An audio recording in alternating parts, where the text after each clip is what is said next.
მოგესალმებით მეგობრებო, ჩვენი პირველი ვიდეოდან. მოგესალმებით. ჩვენ შევეცდებით გაგაცნოთ ჩვენი ქალაქი, სადაც გადმოვედით 1 წლის წინ და ჩვენი ყოველდღიური ცხოვრება გაგიზიაროთ. ბევრი საინტერესო რამ შეგვიძლია შემოგთავაზოთ, გასართობი, შემეცნებითი ცოტა. ნახოთ აბა რა გამოგვივა. პირველი ვიდეოსთვის ნახოთ რა იქნება. შემდეგ ნელ-ნელა დავხვეწავთ, დაგვჭირდება უცილოდ თქვენი თანადგომა. ვისაც მოგეწონებათ, რა თქმა უნდა, გამოგვიწერეთ. და ერთად შევქმნათ კიდევ ერთი ახალი არხი. ქართულ YouTube-ს არ აკლია კარგი არხები, მაგრამ ჩვენც რაღაც შევეცდებით ჩვენი შემოგთავაზოთ და ნახოთ რა გამოგვივა. მე ვარ რატი, ეს ჩემი მეუღლე მარიამი. მოკლედ მარიამი შეითავსებს ძირითადად გადაღებას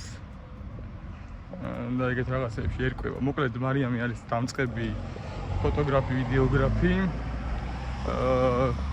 თუ მოგეწონებათ მისი ნამუშევრები, შეგიძლიათ გამოიწეროთ Instagram-ზეც. მე კი დავეხმარები, ასე ვთქვათ, და ვილაპარაკებ.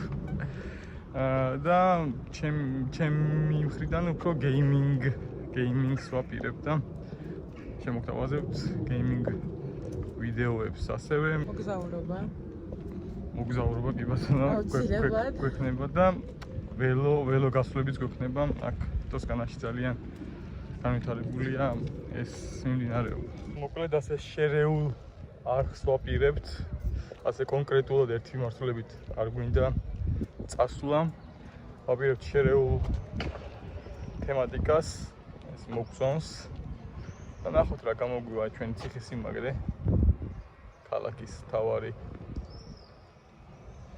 ძეგლი. მოკლედ ქალაქსაც დაგათვალიერებინებთ ნელ-ნელა. შემდეგ ტოსკანას. და შემდეგ გასართობი გეიმინგიც გვექნება.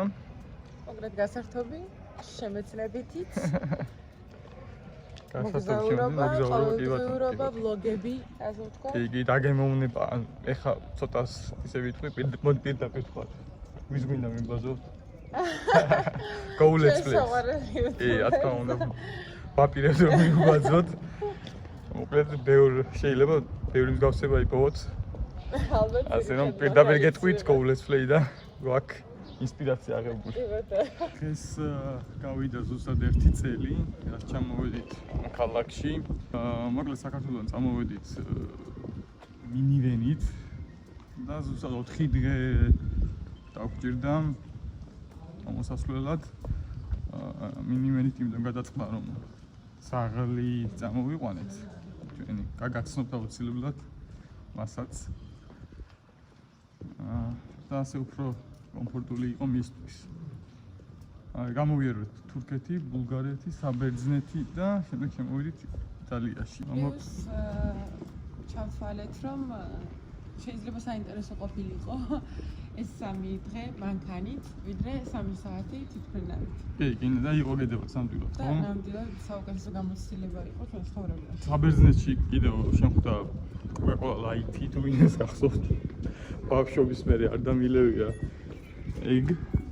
მოკლედ ძალიან გაკვირვებული ვიყავი, სხვაგან არც შემხვდა არსად მაგის მერე. ბულგარეთიც თავისებური ქვეყანა იყო.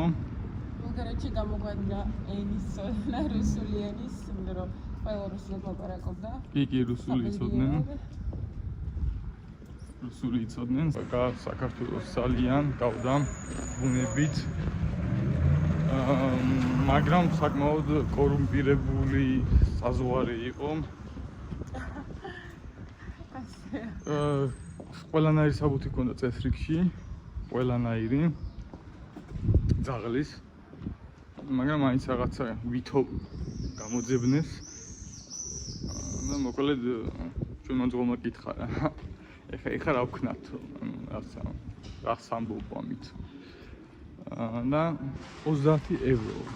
30 ევროდ მოგვარდა ჩვენი საბუთების ამბავი, მოკლედ და ესეთი დიდი პრობლემა, რომელიც სულ რაღაც 30 ევროს გადახდის ხო, შემდეგ დიდი პრობლემა, ისეთი პრობლემა იყო, საზღვარზე არ უნდა გავეშვით, მაგრამ 30 ევრომ მოაგვარა ეს პრობლემა. ეს არ მოგვეწონა ბულგარეთში, სიმართლე რომ გითხრათ. საბერძნეთში არაფერი არ იცოდნენ ბერძნების გარდა. არც აქ არ იკლავენ თავს. იტალიელები ინგლისურის სოდნით.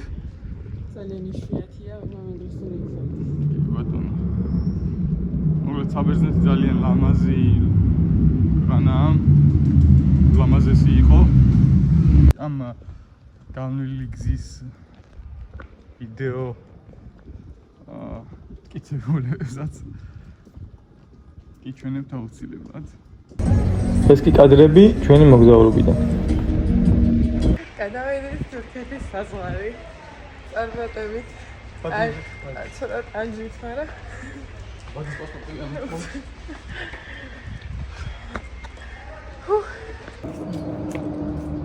პირველი შესვენება თურქეთის ტერიტორიაზე, ულამაზეს ხედზე.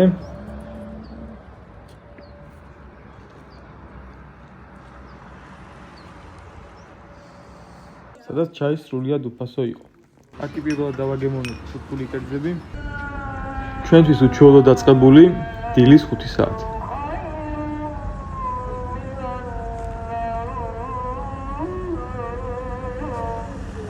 მოვადექით კორუფციულ რესპუბლიკას. ბულგარეთში დავაგემოვნოთ კოლა. ჩვენი კოლა ბევრად ჯობია.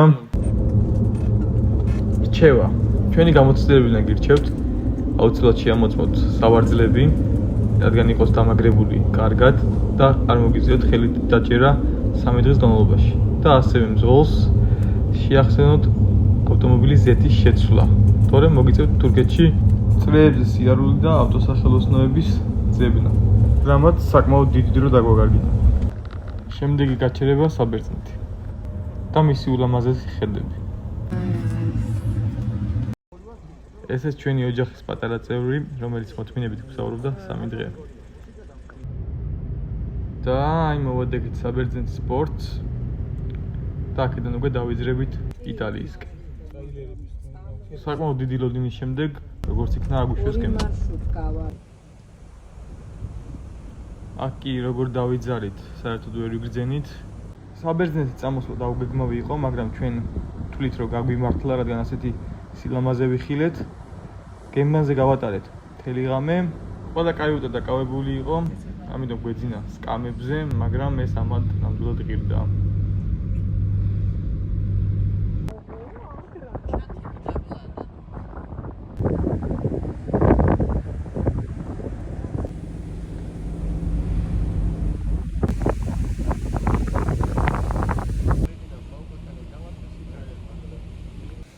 აქ კი სანაპირო დაცვამ შეგვაცილა ბრინდისის პორტში.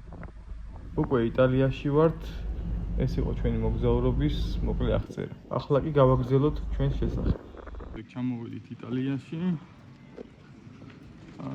საკმაოდ კარგად მოვერგეთ ამ ქვეყანას. ხალხი ძალიან კარგია, ძალიან გავს საქართველოს ქართველი ხალხის ხასიათს, ცხოვრების წესით ქართველებს რო უყვართ. ისეთია. დასვენება. შემდეგ ნელ-ნელა უკვე გაგაცნობთ როგორ ვიშოვეთ სამსახურები, რა პროცესი გავიარეთ საბუთებისთვის, რა დრო დაჭირდა საბუთებს. და როგორ მოვერგეთ აქაურობას საბოლოო ჯამში. შემდეგ აგიზიარებთ აუცილებლად ჩემს უკვე მთავარ პროფესიას. მე ვარ ფეხბურთის მსაჯი, არბიტრი.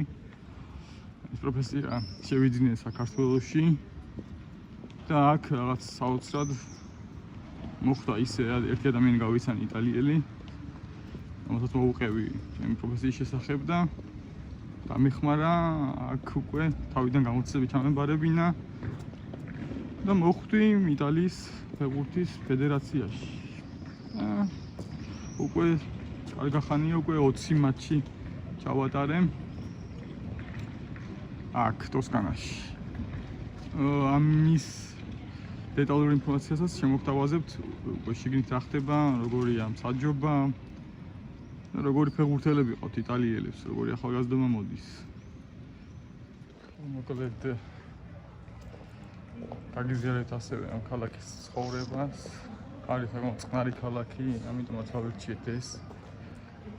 მოგწონს 7 ქალაქი და თან არის ძალიან ახლოს ფლორენციასთან და ხშირად შემოგთავაზებთ ვიდეოებს ფლორენციიდანაც. ახლა მოვედით საჭმელად. რატოს street food-ი უნდა დავაგემოვნოთ. მოკლედ აი ასეთი ორი ბურგერი. და კოლა.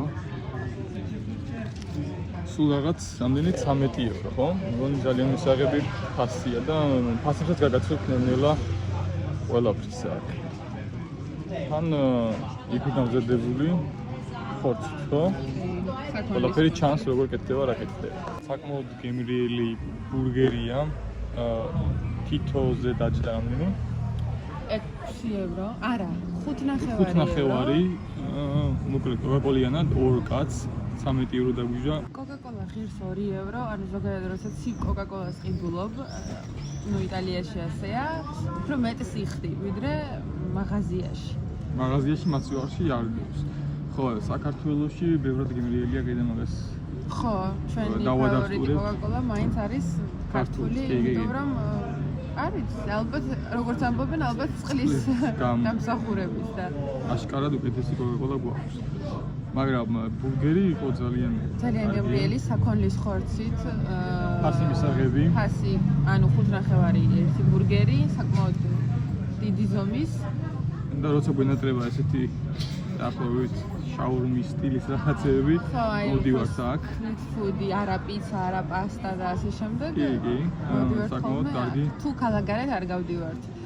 ჩვენს ქალაქში ასევე არის McDonald's, მაგრამ ცოტა მოშორები. ნუ ფეხით ცოტა მოშორები, თუმცა ყოველთვის ვერ გახდება დაგეზარება, მაგრამ ქართულ საჭმელებს რაც შეეხება, ფლორენციაში არის სომხურ ქართული რესტორანი და გეგმავს წასვლას. აუცილებლად შემოგთავაზებთ ამის ვიდეოს რა როგორია სომხურ ქართული რესტორანი. სომხებმა რა შემოგთავაზეს ქართული.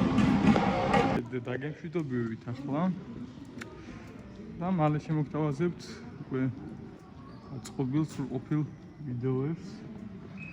მაქსიმალურად ვეცდებით. მაქსიმალურად ვეცდებით. თავიდან ახლა ნუ გავკითხავთ ძალიან. ძალიან მჭირდება თქვენი თანადგომა ამისთვის. მაქსიმალურად ვეცდებით. კარგი, საინტერესო, გასართობი ვიდეოები შემოგთავაზოთ და ვისიამოვნოთ თქვენთან ერთად. მოგეთ დაგემშვიდობებით, დროებით, შემდეგ ვიდეო. კარგი.